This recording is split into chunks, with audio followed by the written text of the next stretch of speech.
បើសិនជាអ្នកទាំងអស់គ្នាជាអ្នកប្រើប្រាស់កម្មវិធី Premiere ដើម្បីកាត់តវីដេអូ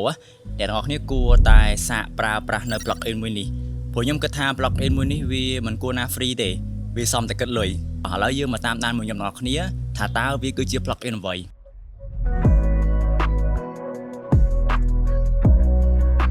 ឥឡូវយើងកំពុងតែនៅក្នុងកម្មវិធី Premiere ហើយអ្វីដែលខ្ញុំចង់និយាយនឹងគឺជា plugin មួយដែលវាមានឈ្មោះថា BadFX ដែលវាមកពីខាង BadEdit តែម្ដងអញ្ចឹងនេះគឺជា interface របស់ plugin BadFX ដែលអ្នកទាំងអស់គ្នាអាចទៅ download BadFX បានចេញពី website របស់ BadEdit តែម្ដងអញ្ចឹងអ្នកទាំងអស់គ្នាគ្រាន់តែចូលទៅក្នុង website របស់ badedit.com ដែលខ្ញុំដាក់នៅលើក្រង់មួយនេះអ្នកទាំងអស់គ្នាគ្រាន់តែ comment ពាក្យដាក់ថា BadFX មកខ្ញុំនឹងធ្វើការផ្ញើ plugin មួយនេះ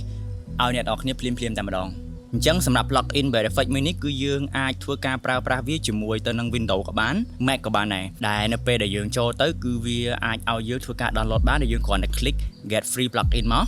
ហើយចំពោះការ install គឺស្រួលមែនទែនគឺយើងគ្រាន់តែធ្វើតាមការណែនាំគេទៅគឺ plugin មួយនេះគឺវា load ចូលទៅក្នុងកម្មវិធី Premiere របស់យើងផ្ទាល់តែម្ដងហើយ plugin មួយនេះគឺវាមិនមែនសម្រាប់តែកម្មវិធី Premiere ទេ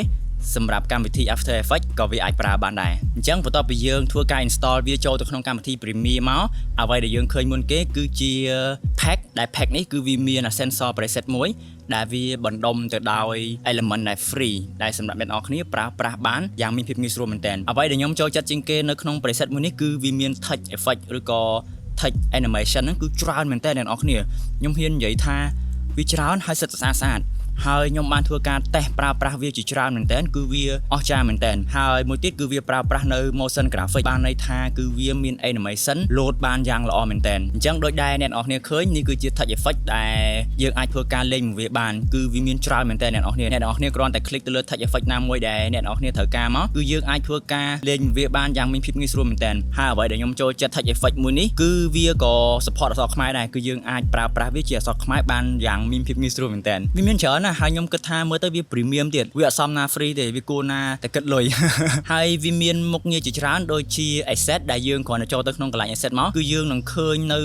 element ជាច្រើនដែលវាដាក់ឲ្យយើងប្រើប្រាស់ free តែម្ដងដែល element ទាំងអស់ហ្នឹងគឺវាបណ្ដុំមកពី website copyright ជាច្រើនដែលយើងអាចប្រើប្រាស់វាដោយអត់មានបារម្ភរឿងជាប់ copyright ហើយអ្វីដែលវាសម្បូរជាងគេហ្នឹងគឺមានដូចជា GIF ដូចជារូបភាពដូចជាវីដេអូឬក៏ audio ផ្សេងៗហើយសម្រាប់ element ទាំងអស់ហ្នឹងគឺវាយកមកពី website ផ្សេងៗដែលជា website ដែលអត់មាន copyright ហ្នឹងគឺវាដាក់ចូលទៅក្នុង plugin មួយនេះហើយយើងគ្រាន់តែ search ឬក៏យើងគ្រាន់តែ click អ្វីដែលយើងចង់បានទៅគឺ element ទាំងអស់ហ្នឹងគឺវា load មកនៅក្នុង plugin មួយនេះតែម្ដងហើយមានន័យថាគឺយើងអាចប្រើប្រាស់វាបានយ៉ាងមានភាពងាយស្រួលអញ្ចឹងអ្នកនរគ្នាប្រើប្រាស់អត់មានបារម្ភទេហើយមួយទៀតយើងមិនចាំបាច់ទៅ search នៅអ៊ីនធឺណិតខាងក្រៅដើម្បីយកវាមកប្រើទេគឺមានន័យថាគឺ search នៅក្នុង plugin មួយនេះគឺភ្លាមផ្ទាល់តែម្ដងហើយមួយទៀតគឺ GIF គឺសញ្ញា GIF ហ្នឹងគឺមានច្រើនមែនតើអ្នកនរគ្នាមានតាំងពី meme មានតាំងពីអ្វីច្រើនមែនតើនៅក្នុងនេះគឺយើងអាចលេងមកវាបានអរគុណទាំងអស់គ្នាដែលបានទស្សនាវីដេអូមួយនេះកុំភ្លេចចុច like ហើយនិង shareផងយើងនឹងជួបគ្នានៅវីដេអូក្រោយបាយបាយ